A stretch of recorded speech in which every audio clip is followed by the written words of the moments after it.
Hi again. We're in Walter Martin's book, which I recommend if you can find a copy of it at a reasonable price. That is the Cult's Reference Bible, published in 1981.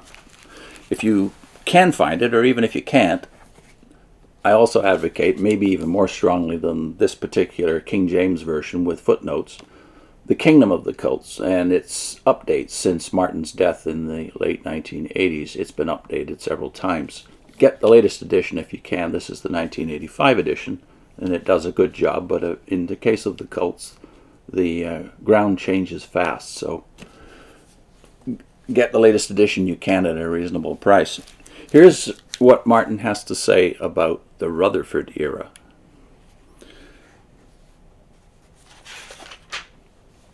Russell had built the entire movement around his own personality. If it was to prosper after his death, it was necessary for another strong leader to succeed him.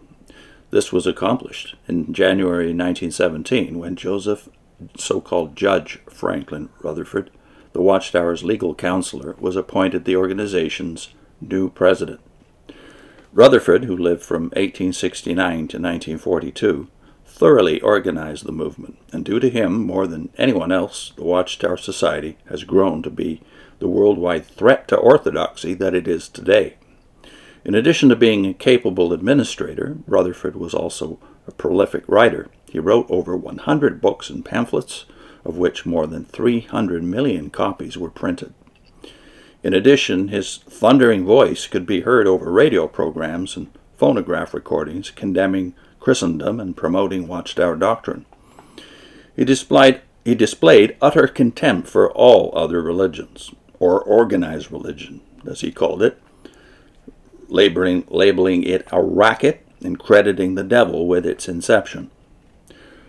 Rutherford was a man of mystery, a living legend among the witnesses. He avoided publicity and toward the end of his life met with members only at annual conventions.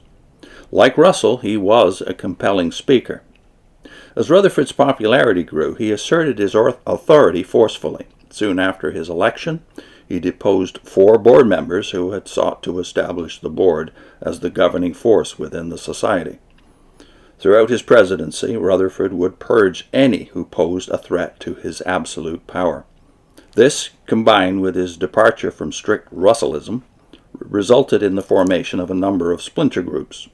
The Laymen's Home Missionary movement and the Dawn Bible Students Association have been the most prominent of these. It was the proliferation of splinter groups that prompted Rutherford to adopt the name Jehovah's Witnesses in 1931 to differentiate the parent body from all the other Bible students.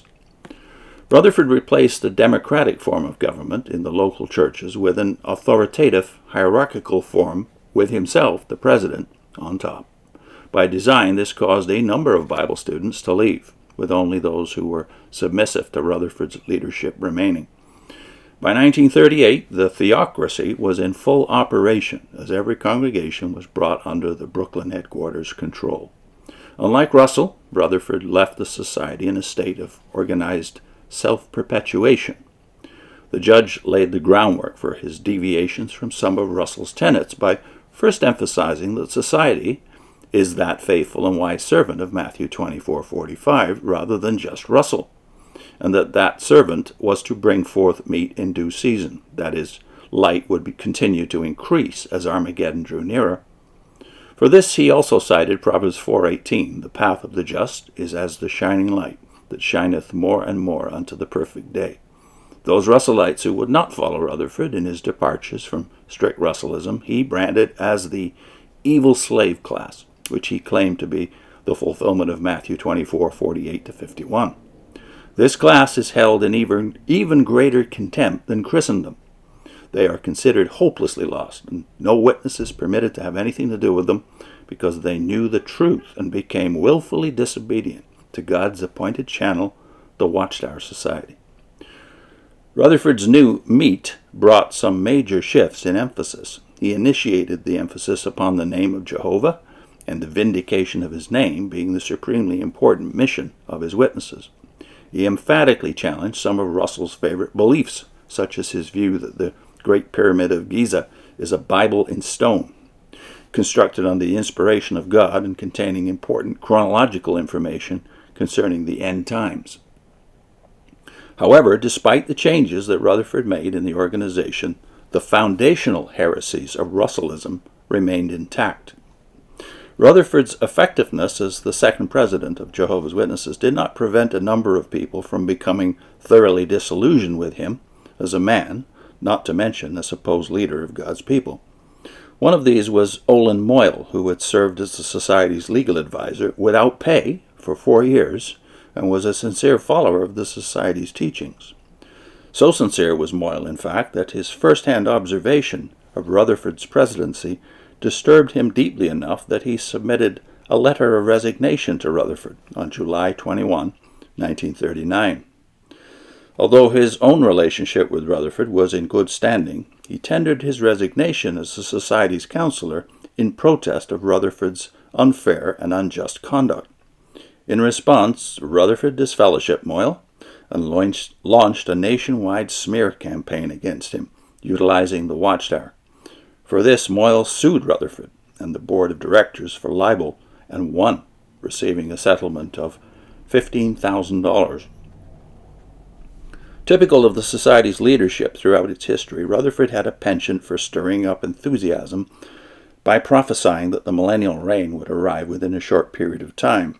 Beginning in 1920, he began to peg 1925 as the year when that reign would commence through the arrival of Abraham, Isaac, Jacob, and other Old Testament figures. Here's a direct quote from, let's see now, this is a specific quote from Millions Now Living Will Never Die, 1920, page 88. We may expect 1925 to witness the return of these faithful men of Israel from the condition of death, being resurrected and fully restored to perfect humanity, and made the visible legal representatives of the new order of things on earth. And the Millions campaign, of course, was the big event, and still is bragged about in Watchtower publications today. This is what they were proclaiming, though, the significance of 1925.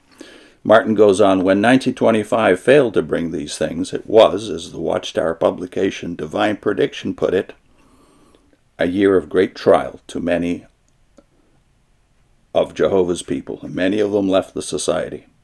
I think that should be divine purpose. Jehovah's Witnesses and the divine purpose. Again, the quote is, it was a year of great trial to many of Jehovah's people, and many of them left the Society. It has been estimated that around 3/4 of the Bible students lost their confidence in the Society at that time. Later, in 1931, Rutherford stated, there was a measure of disappointment on the part of Jehovah's faithful ones on earth concerning the years 1914, 1918, and 1925, which disappointment lasted for a time. They also learned to quit fixing dates for the future and predicting what would come to pass on a certain date. End of quote. However, throughout the remainder of his presidency, Rutherford continued to indicate that the end was very near, even within a matter of months.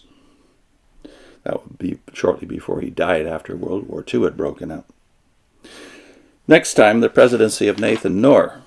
I'll put in a link to how Rutherford dumped Russell in the late 1920s, and with Russell, of course, the great majority of adherents to the Watchtower at that time, who were called by most people Russellites. See you soon.